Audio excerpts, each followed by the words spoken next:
I'm faster, I'm more secure than you'll be. I'm faster, I'm cheap, and my name is FXRP.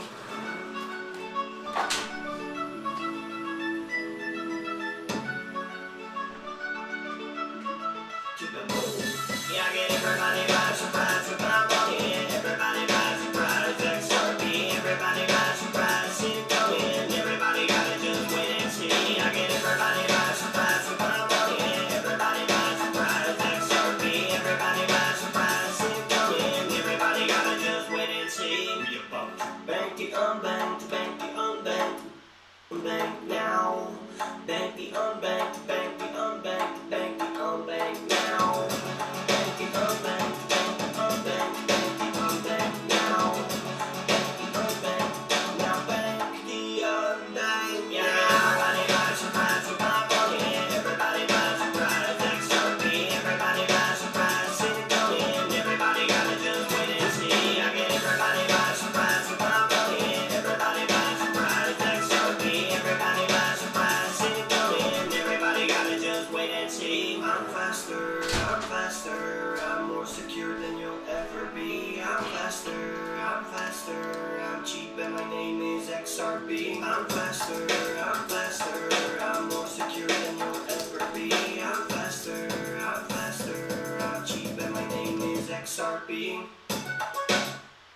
I'm faster, I'm more secure than you'll ever be. I'm faster, I'm cheap, and my name is XRP.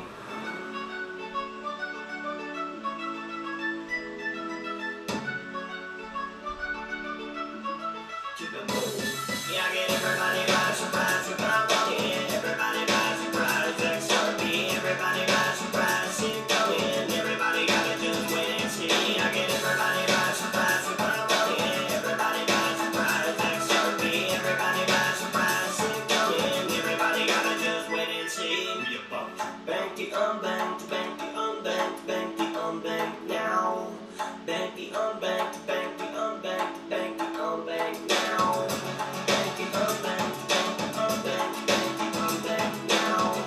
Bank the unbanked, now bank the unbanked. Yeah, everybody by surprise with my money. Everybody by surprise, XRP. Everybody by surprise, see it coming. Everybody gotta just wait and see. I get everybody by surprise with my money. Everybody by surprise, XRP. Everybody by surprise, see it coming. Everybody gotta just wait and see. I'm faster, I'm more secure than you'll ever be. I'm faster, I'm cheap, and my name is XRP. I'm faster, I'm more secure than you'll ever be. I'm faster, I'm cheap, and my name is XRP.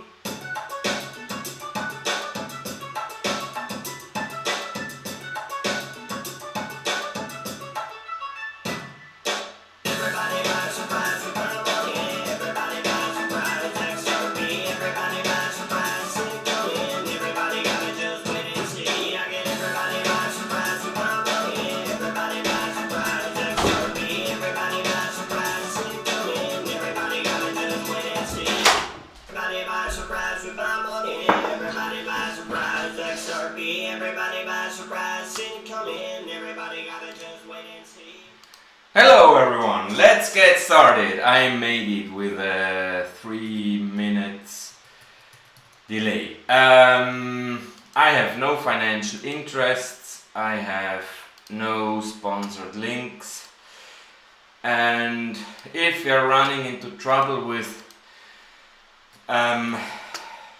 stream health, I will not be restarting. You will, I think, as some of you told me, you'll hear my voice well.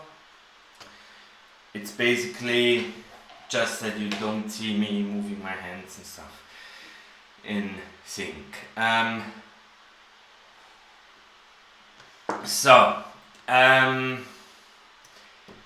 Let's start. Today I wanna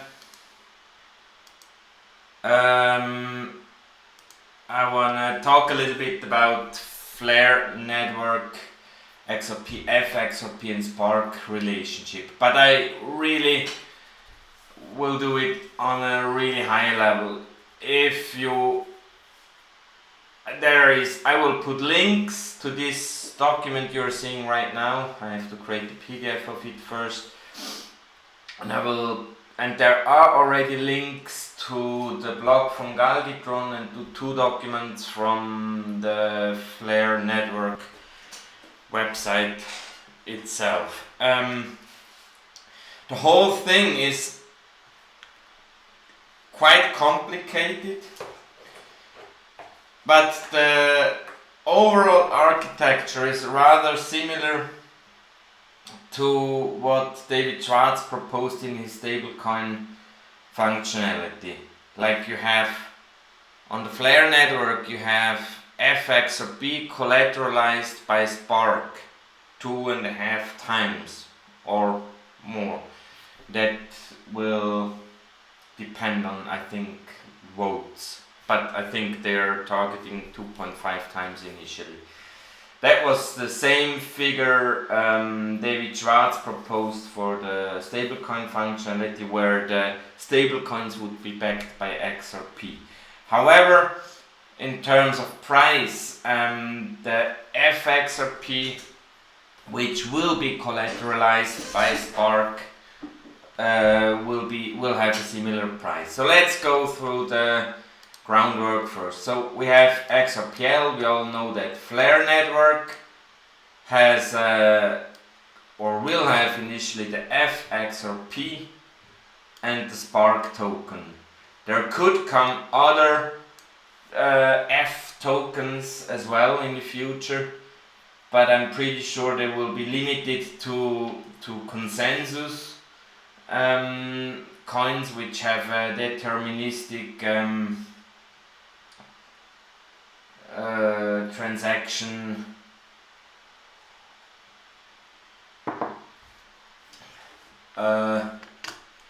time, I think. I will explain later. As I already mentioned, we will be able to claim 1 XRP, 1 Spark per 1 XRP. The price of Spark in the examples they took examples of 1/10 of an XRP, but it could be less, it could be more, we really don't know. So expect around 10% of wealth increase on your XRP holdings. Spark collateral for the FXRP I talked about will be 2.5 times in Spark, maybe. I said that the XRP price will more or less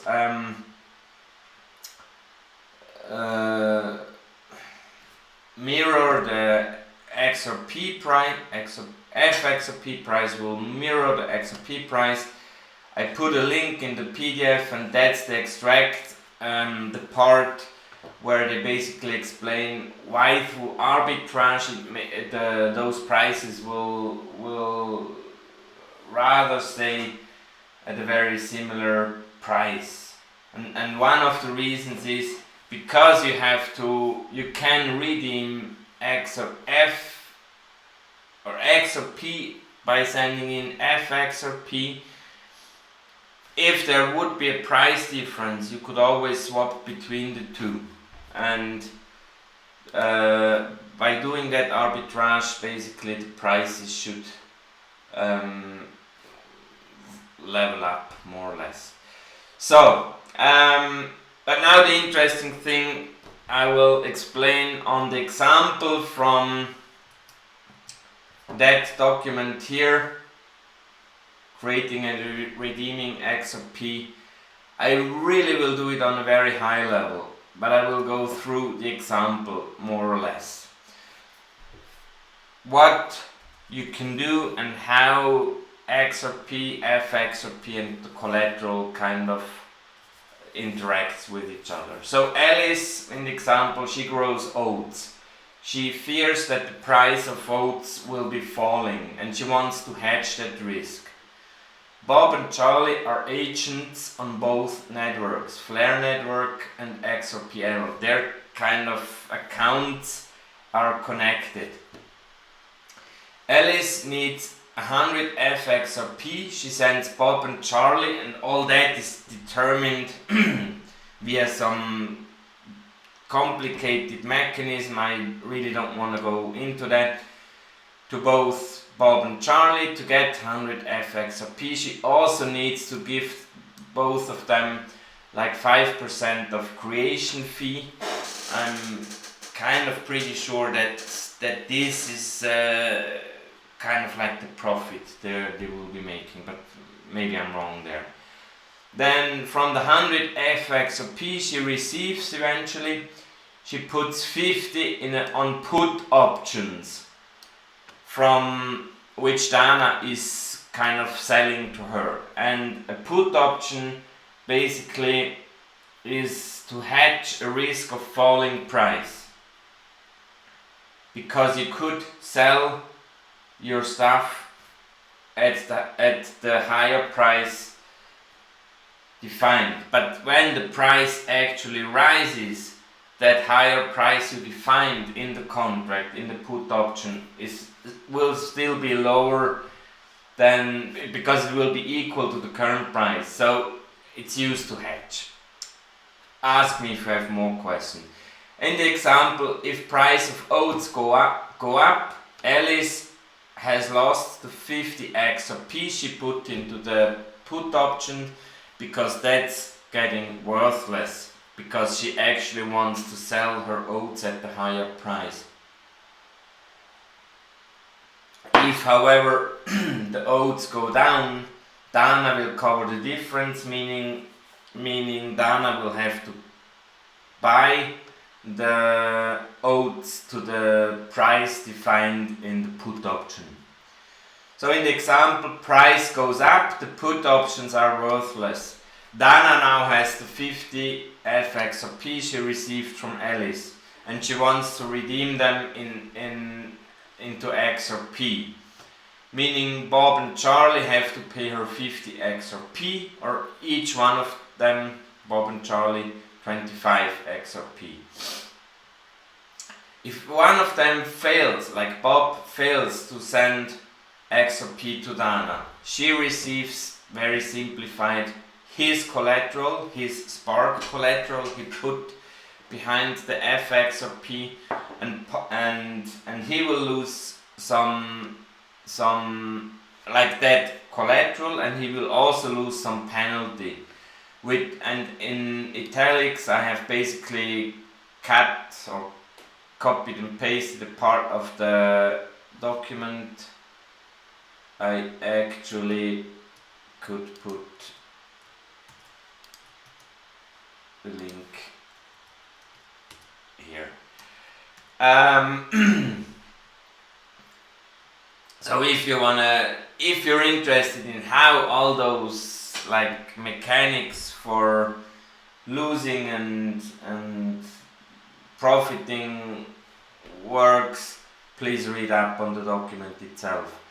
Then, so basically the overall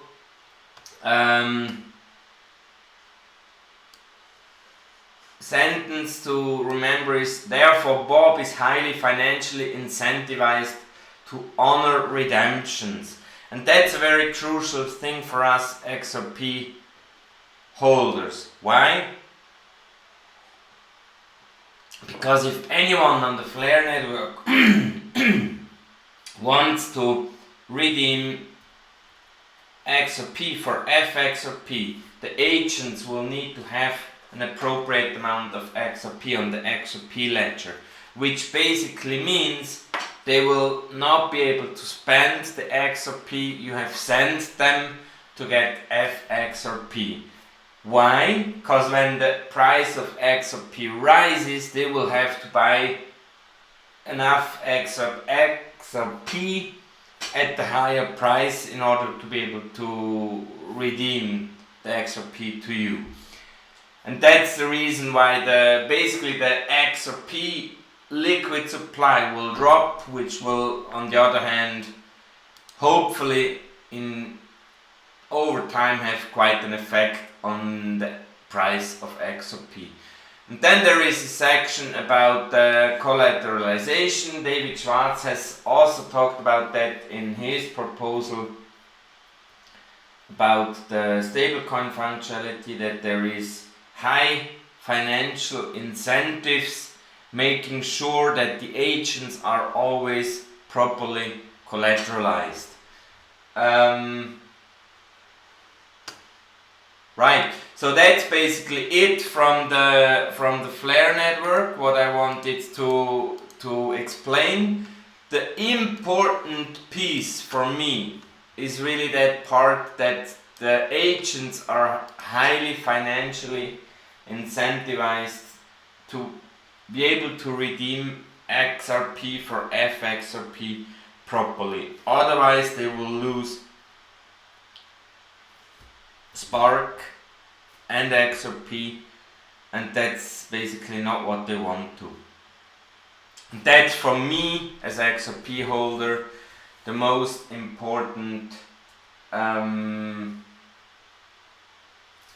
point about that, because this will over time influence the price of XRP, because all those XRP used to mint FXRP will kind of go out of circulation.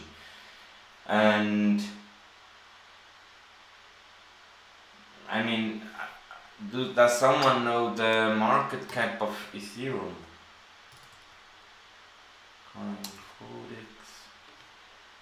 Just to give you an idea.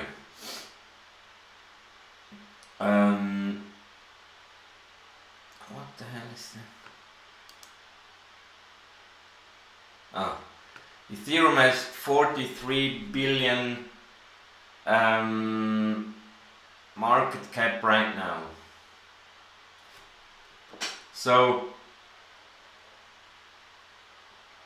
if the Flare network manages to get like 10% of that, that means that 4 billion in terms of value, not in terms of XRP, in terms of dollar value, will become kind of illiquid.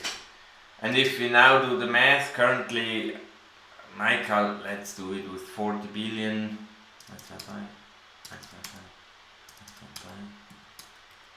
Currently we have like 12 billion, it's even written on the page, 12 billion market share. So that basically means that a third of that supply of XRP in dollar value will be gone, or will have become illiquid when we catch 10% of the Ethereum market. And that's, I think, for me the crucial thing. Now, one other thing which most people regarding the Flare networks have question about is the redemption process. So Mickey B. Fresh told in early messages that you will be able to use your XRP key. That's wrong. You will need to create a new wallet address, so to speak, on the Flare network, and then you will need to link the two, I think, if I remember properly, via a transaction which will put the address of the Flare network address into your XRPL account, so that once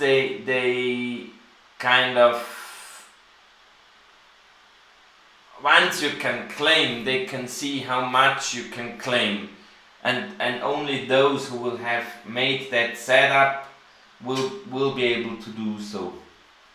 But I'm pretty sure there will be enough time for us to be able to do that. I went through very high level on the document Vice Wind proposed, and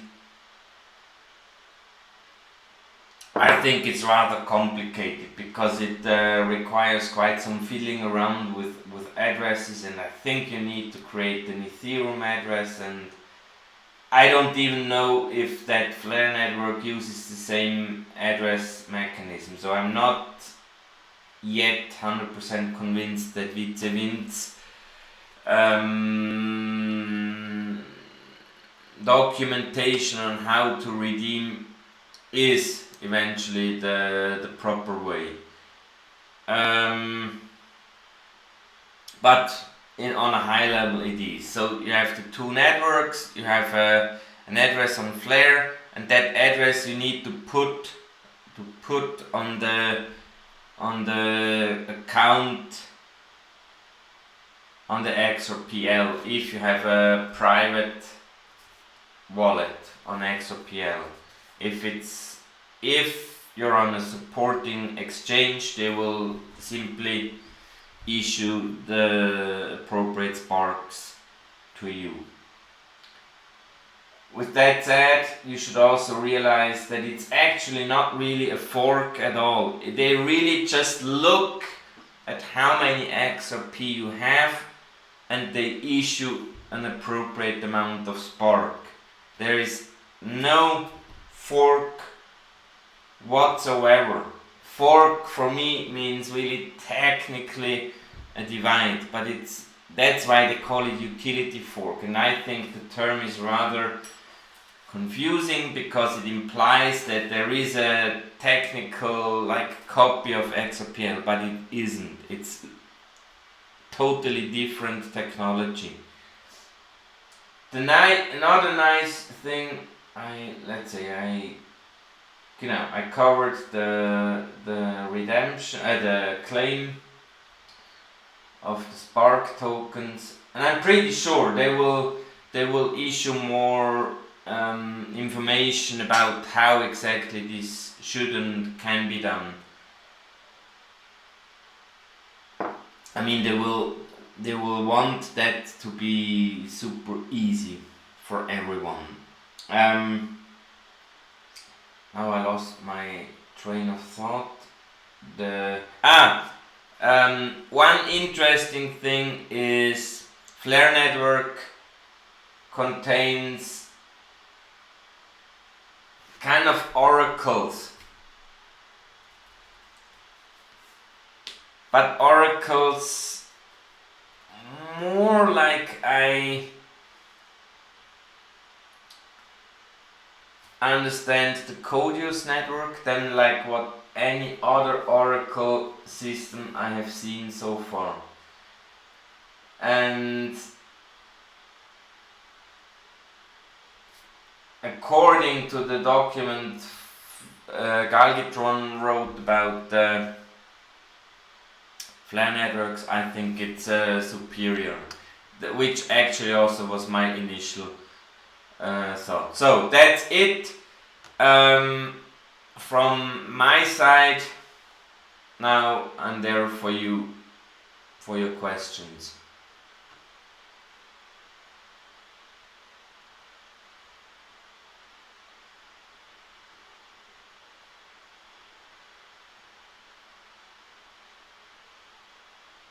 I hope you all heard me, because it's rather quiet in the chat.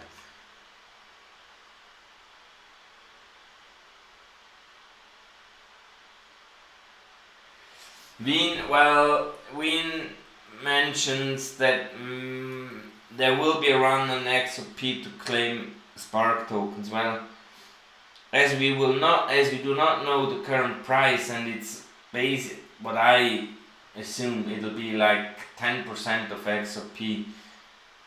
It'll be like a 10% increase on price of XRP. So I really don't think that there will be too much of a run on XRP. Are you live, guys? There is nothing coming through. Live.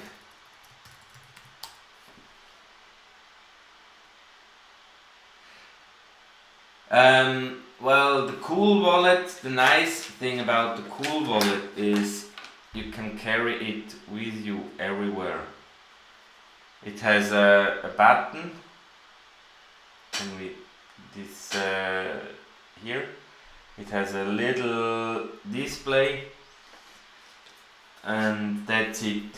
So basically, in order, and you use an app on your iPhone, and then I think it uses Bluetooth to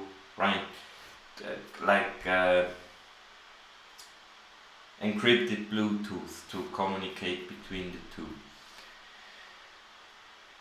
I think it's just superior to anything else I have seen so far, and one main reason is just the form factor, because that I can carry anywhere. I could even carry it with me in my purse, because my purse has the same size. Try to carry a Ledger Nano with you. But that's just me. I asked them already if they will support basically what they would need to do on Cool Wallet is to add the possibility to send a transaction on XRPL to set that address on your XRPL account. That's basically it.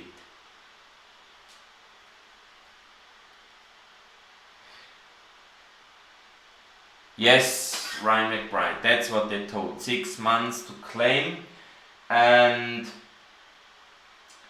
then the way I think that will work is they will set a deadline. Let's say some already think they will start this year. I think let's go with 1st of January. So 1st of December they will tell the world, 1st of January we take the snapshot. Then you have 1 month, like we told, to accumulate more XRP, and on 1st of January they take the snapshot. All XRP you will have by then, you will be able to receive in Spark. But in order for the Spark to be claimable, you will need to do this transaction to set this account on your from the FlareNetwork on your XRPL account, so that they can match the two. And that period will be 6 months. So I'm pretty sure that everyone will be able to figure that out. How Flare is linked to Ethereum is basically just the logic engine, nothing else. So how could I explain that properly?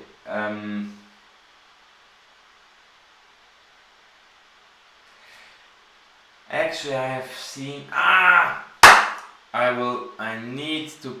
Let me write that down. Notes. Hold on quickly. I really propose you listen to the YouTube links to post podcast with Stephen Thomas. Listen to the podcast with Stephen Thomas and David Schwartz. Stephen actually kind of explains why they built Codius, and one of the main reasons is you pretty much don't want to store code next to data. Data being the token or the account information, and code being the smart contract logic. Like 99, like almost every blockchain doing so today in smart contracts is doing that, like that, storing code next to the data. And now I lost the question. How it's linked, how Flare is linked to Ethereum. So basically you have two things on an Ethereum or any other currently known smart contracts platform. You have the code part, the logic of the smart contracts, and the account information. And FlareNetwork extracted just that engine to run the contracts, and they put it onto the Flare network. So Flare network smart contracts will be able to use the same code as they do on Ethereum, but they will not have the rest of that clunky experience, like proof of work or proof of stake and whatever other problems come with Ethereum. I hope I explained that good enough, Dabu Amut. If not, ask back. Is it worth it? Exchange X? Well, they will be identically priced. Like, so no, it's not worth. Because they will have the same price. An idea, Dabu Amut, I think they launched in May their test network with the old architecture, where Crypto Eerie referred to in her first video about Flare, and I corrected her that this is not the case anymore. And then she removed the video. And in that old architecture, they basically had the idea of creating a kind of a stablecoin with the value of $1 or something, and they got rid of that in favor of the from David Schwartz's proposed stablecoin proposal. And I'm pretty sure now when they come out with this new architecture, they're like hopefully almost done with the implementation. So May, June, July, August. So 4 months they have been testing the old stuff and now already started implementing. So I'm expecting like September, October, November, December, another 4 months of testing the new stuff. I'm not expecting them to go live before 2021. But I might be wrong.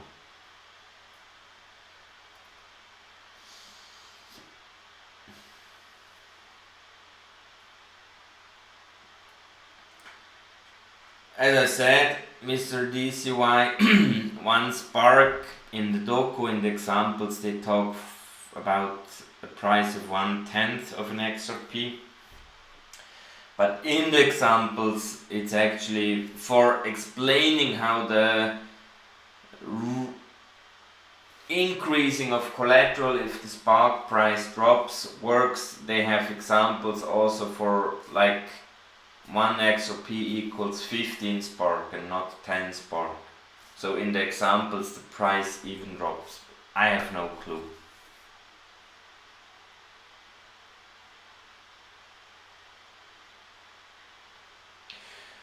Well, XRP hard. For me, I see those Spark tokens as a 10% value increase. How the price will develop, that basically depends on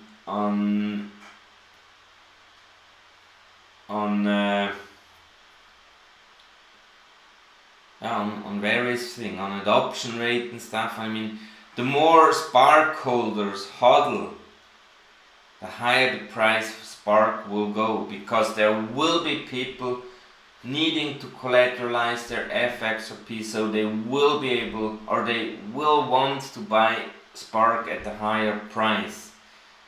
But how high that price may go, I think I did a poll. Or was it about Solo? No, I think it was about Solo. I don't know how high the price of Spark will go. I mean, you can do the math. If we capture 10% of Ethereum, that's 4 billion in dollars. that means like 10 billion in dollars in Spark will need to be able to be put aside. That would work had we 100 billion Spark at 10 cents. But we all know that the 60 billion from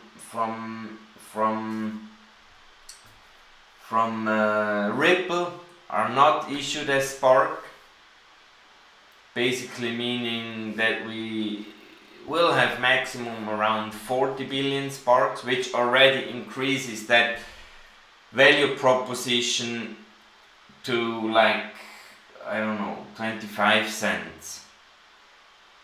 And that's just 10%, and that depends totally also on the price of XRP. The higher the price of XRP, because those will always correlate a little bit, I'm assuming. Why? Because there is a high like almost an identical correlation between FXRP and XRP, and because the collateral of Spark will at least be 2.5 times of value in Spark as a collateral for the FXRP, and we do not have more Spark than XRP, but actually way less. That means that the price of a Spark, I'm assuming, cannot drop well below 1/10 of an XRP. Rather, I see it being very closer to an XRP. Pretty sure not higher, and could be, but that would be outrageous. I don't think. I hope that answers your question.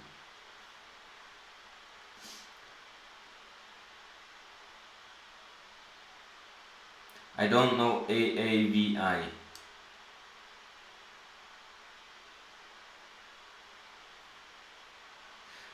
No one knows when the snapshot is. Paulo Hugos.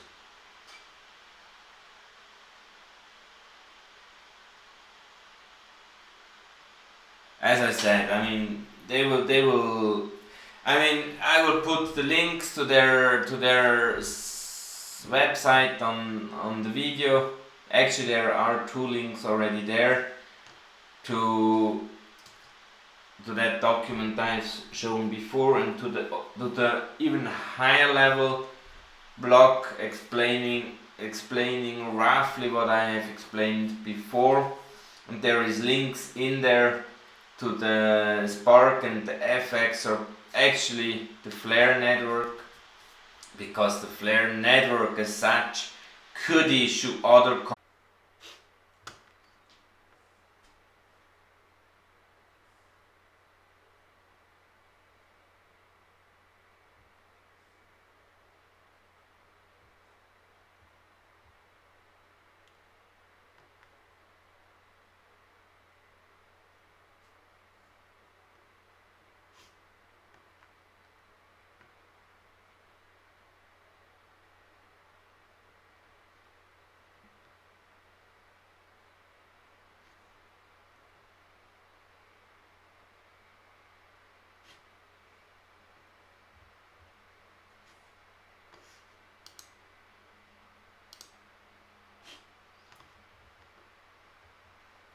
Can you hear me again?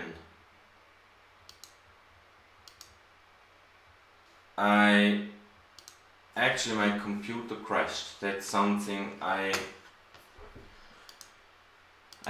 think it's connected to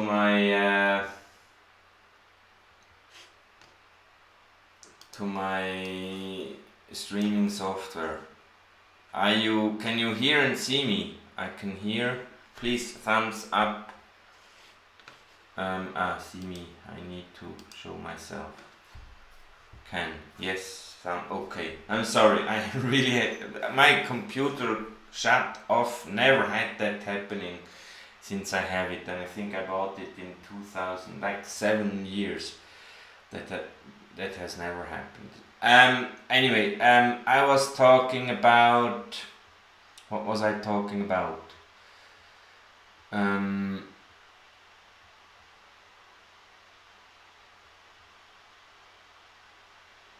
Well, Ripple won't receive Spark tokens. They will exclude the Ripple accounts from this claim.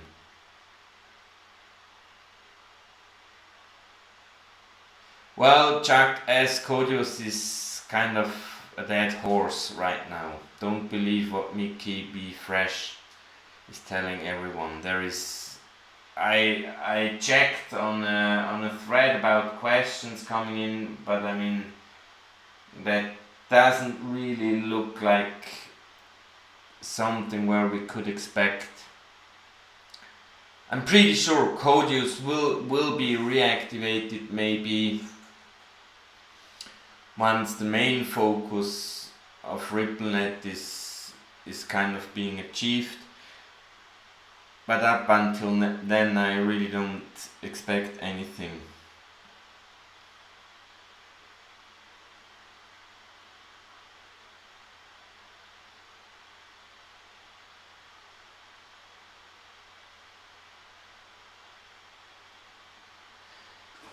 Twitter Charlie G. Wow.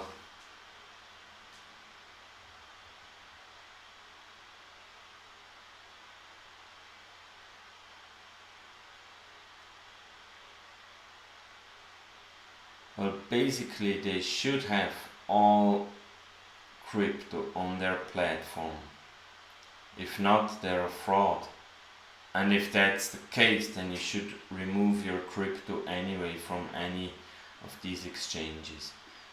But as a matter of fact, if I'm selling you XRP on Bitstamp, I need to first send the XRP to Bitstamp, so my coins are there. And if you buy them, then it's in your account and you can move them back. I really cannot imagine how the coins shouldn't be there.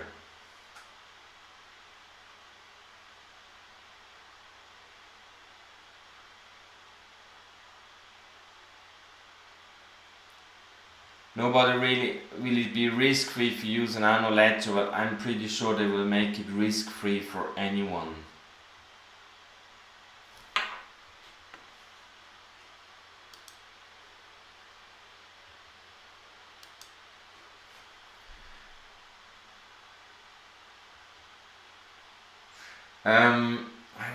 What was I talking about? Listen to that podcast from David Schwartz with Stephen Thomas. It literally explains really well how Codius came into existence, the main reason for this separation of logic and data. And I still think it's a superior model.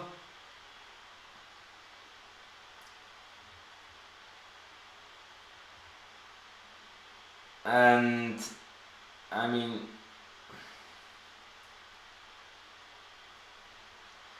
one of the main problems of those Oracle networks, let's assume I make with David C a contract about $10 million and someone gets to know about that contract. And we depend that contract on an event occurring or not. Whatever. Some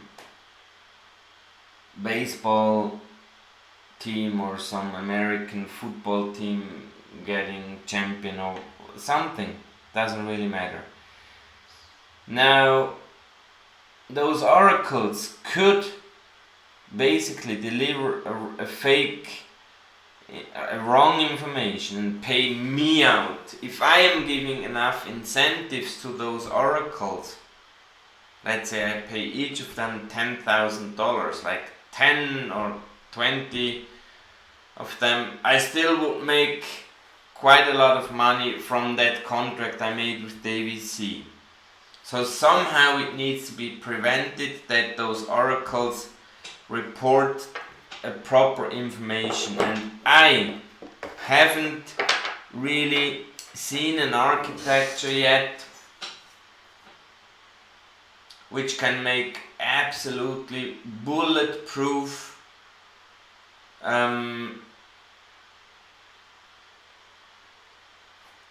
that the information they're actually trying to report to the smart network, to the smart contract in the network, is actually 100% correct.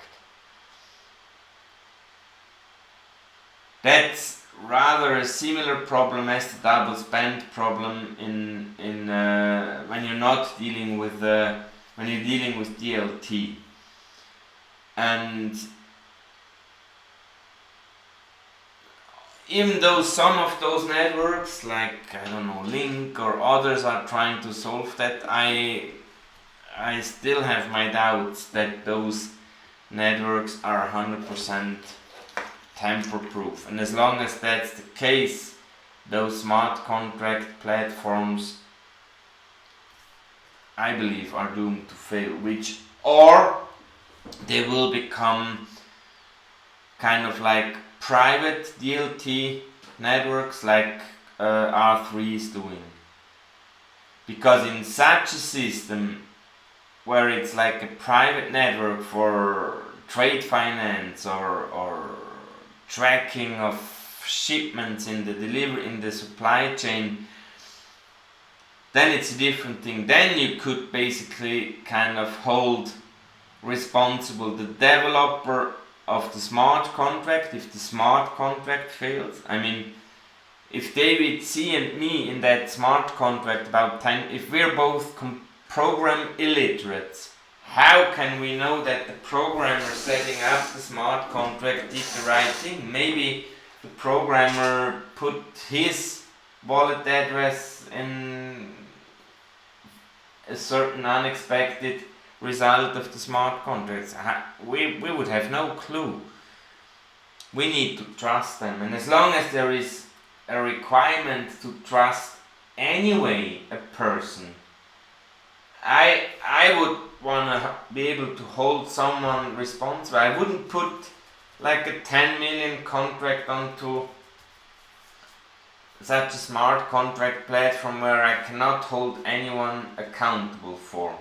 However, on a private network, I actually do have that control. I can then basically sign an application developer to be held accountable, and I can hold R3 accountable for the notaries, which is their term for Oracle.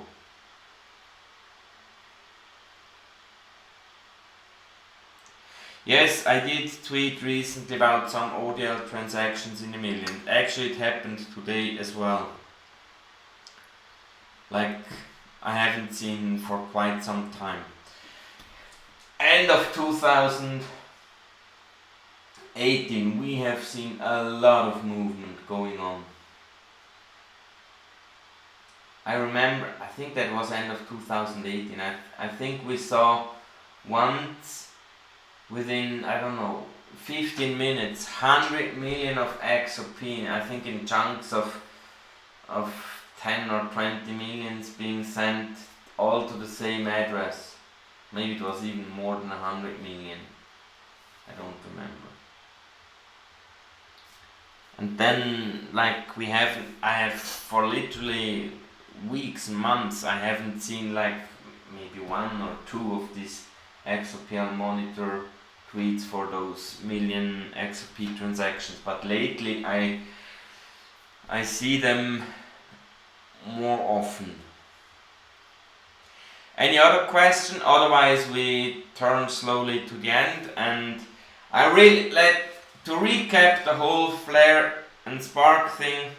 Be happy to receive roughly about 10% of additional wealth even without the XRP price moving. Don't sell the Spark, just keep it and wait what the price will do. So far still my only other option to, if you really need to diversify, put a few percent in solo.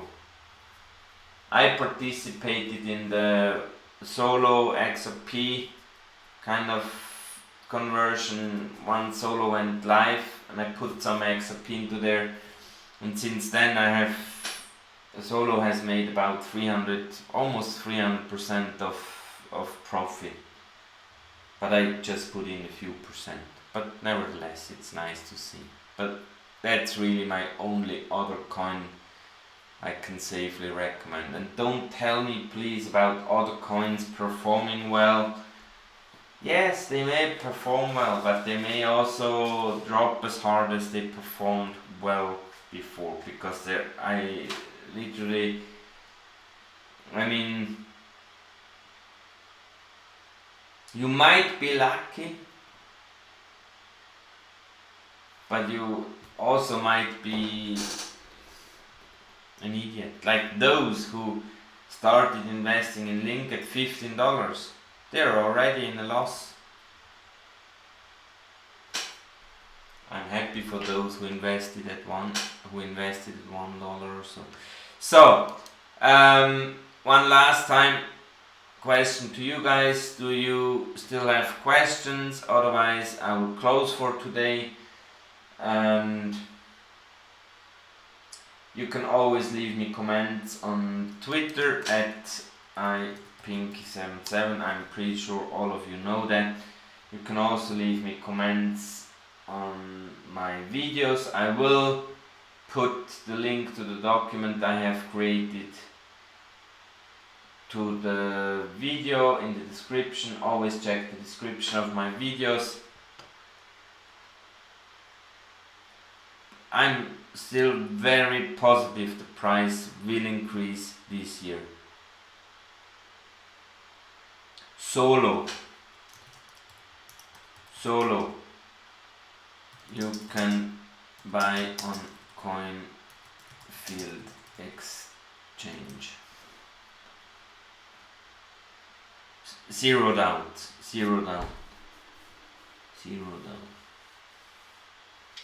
I'm actually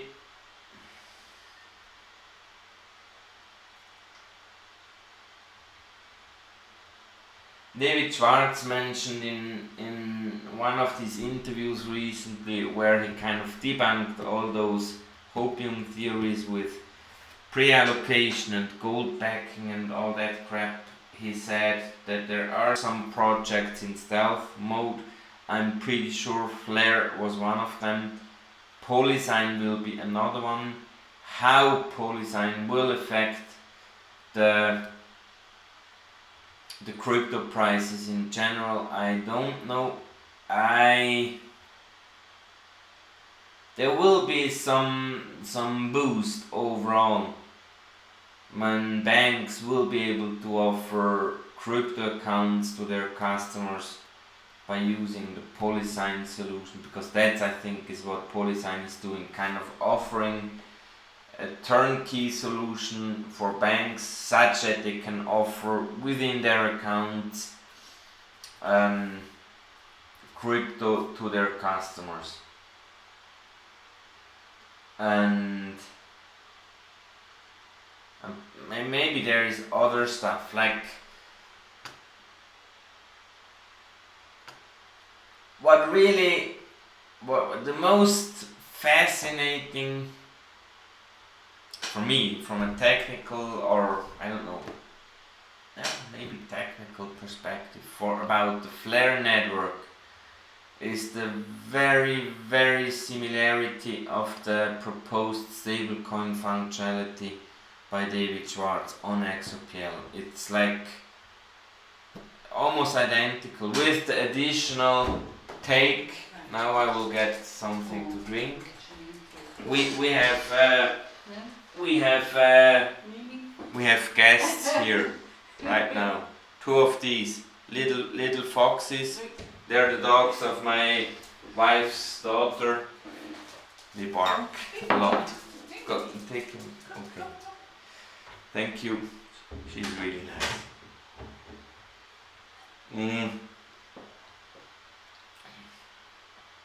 Now I lost again my thread about like the similarity, like with the additional take that that you can only kind of mint FXRP by kind of removing XRP. So basically it's kind of like the same system somehow. One thing I didn't, now I remember what I wanted to show. Hold on. Last, I will need to show that again. And one reason why I think that there will not be any proof of stake or proof of work blockchains participating in that F coin thing from Flare is the fact that they work, like, because they have to work together, Flare and the other network. There will need to be a functionality like up to which block there will be these eyes watching over those synchronizing stuffs. And XRPL has that functionality with last ledger index number. So you basically can, we're now on ledger 1, ledger index 1, and I give you like 10 ledger indexes time to fulfill all those transactions. And if you fail, then I can claim your spark. That's one example. And I'm pretty sure not many of those other coins have such a last ledger index number, especially not proof of stake or proof of work tokens. Which is why I believe we will not see an FBTC or an FETH. But we will see many ETH developers coming over to Flare, because I'm pretty sure the stability of the system will attract many of these.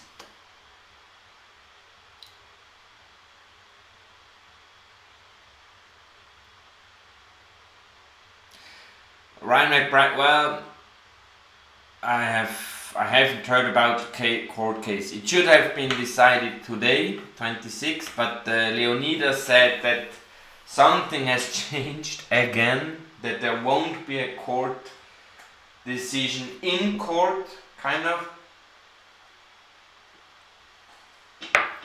That the court will decide on some of the fraud allegations, like without really being at the court. But when that will happen, I really don't know. Roman Coke, no, actually it's iced tea. Okay, with that being said, I wish you guys a nice rest of the week.